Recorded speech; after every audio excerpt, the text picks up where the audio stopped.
You've been assessing, analyzing Chinese tech policy for decades at the moment. What do you make of their belief system that they could access NVIDIA chips like this? Would they? I mean, I know you're about to go out to China for a key AI conference. Yes, I'm headed to Shanghai for the World AI Conference at the end of the month.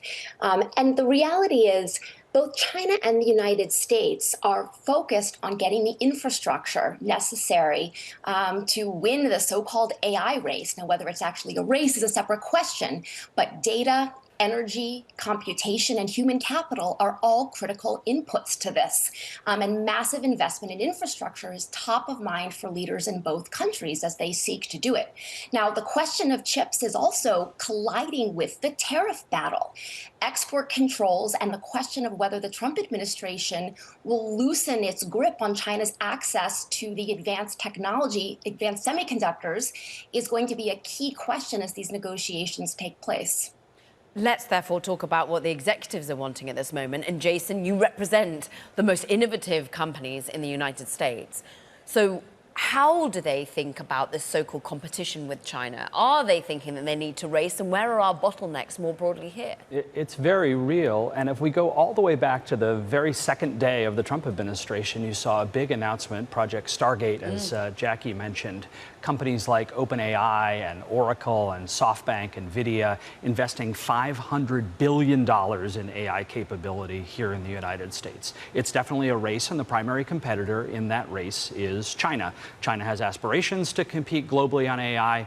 We need to win the race here in the United States. So what the technology industry is really looking for is an environment that's conducive to investment in the U.S. You saw it with Project Stargate. You've seen a lot of other announcements, Apple announcing $500 billion as an investment in the U.S., IBM announcing $150 billion. The list goes on. It's up over $2 trillion at this point. But there's certainty that's necessary. We got a little bit of that last week with the big, beautiful bill passing and restoring the tax incentives for investment in manufacturing, accelerating the incentives for investing, particularly in manufacturing and technology in the United States. The next thing we need is some trade certainty and a move away from tariffs as a trade strategy and into trade agreements so we can expand that investment in the United States as well. Well, Sam, weigh in here on the trade negotiations with China in particular, and whether there will be any wiggle room to be seeing what China ultimately wants is access to certain semiconductors. Will that be a bargaining chip that could be loosened in some way? So a year ago, I was in Beijing, and I heard from interlocutors, we will not come to the table. And this was before the tariff battle. This was just regular tensions. We will not really come to the table to work things out with the U.S. unless export controls are lifted. And a year ago, that was an impossibility. But when the two sides met in London last month to try to get things back on track, we had the Secretary of Commerce, Howard Lutnick, included in the negotiations alongside Treasury Secretary and USTR, which meant export controls are now on the table. The question is, how far will they go? In April, we saw NVIDIA's H20 chips put on the export control list. Those were designed to be compliant with China's market. But we don't know, will they lift that? Will the Trump administration lift that? Are they going to go even further and unwind some of the Biden administration controls on advanced semiconductors, equipment? We saw loosening on electronic design software just in the last week or so. So there's a lot of room to work with. And the question is, what specific tools will be acceptable to the hawks in the Trump administration when China is eager to get sort of at this issue that has been front and center for them for a long time? I know this is a hard one for you, Jason, but to single out a few of your members, AMD, NVIDIA, they want access still to China. Do you think that's ever going to be something that they're managing to convince that they can do that safely? There is a way to balance the national security interests that Sam made reference to with the economic interests of American companies. 95% of the people that live on the planet do not live in the United States. And if we deny American companies access to global markets, we're denying them the opportunity to really expand economically and succeed.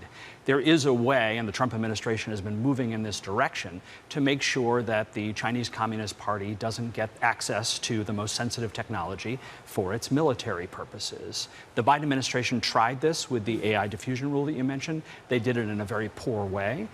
They restricted access to our allies around the world getting access to American AI technology and semiconductor technology. That rule has been scrapped. We're moving forward and ensuring that we make a legitimate national security approach, not harbor that economic interest as well. In other words, we can't, in the name of national security, deny American companies access to the rest of the world. We can balance it correctly. We can make sure that those markets are open and accessible, but make sure that the national security interests are protected as well. Sam, many would say that some of the moves on limiting copper, for example, into the United States is about national security in the longer term to make it more self-sufficient. But that takes decades. Just tell us about some of the certainty that's necessary. I think of rare earth elements, rare earth metals, so dependent on China. That's a big bargaining chip of China versus the US. But thus far, there hasn't been the sort of support coming necessary from the administration to allow us to mine it more in the United States. That certainty isn't there. The thing about rare earths that everyone will say is they're not that rare, but they're really dirty and it will take a long time. And do we actually want those industries here?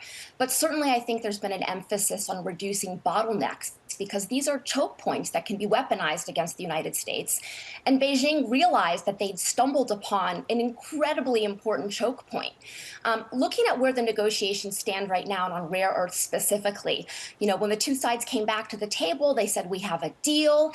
I noticed two things from the Chinese side specifically on rare earths. One, they agreed that they were going to loosen their controls and speed up approvals, but they're only going to be granting licenses for 6 months at a time, which means Beijing wants to keep this in their back pocket as leverage.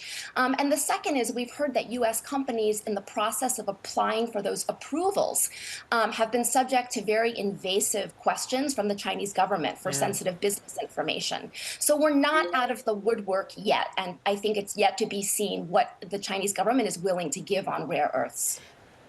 Very briefly, Jason, the other key bottleneck is talent. Have we got it here? Yeah.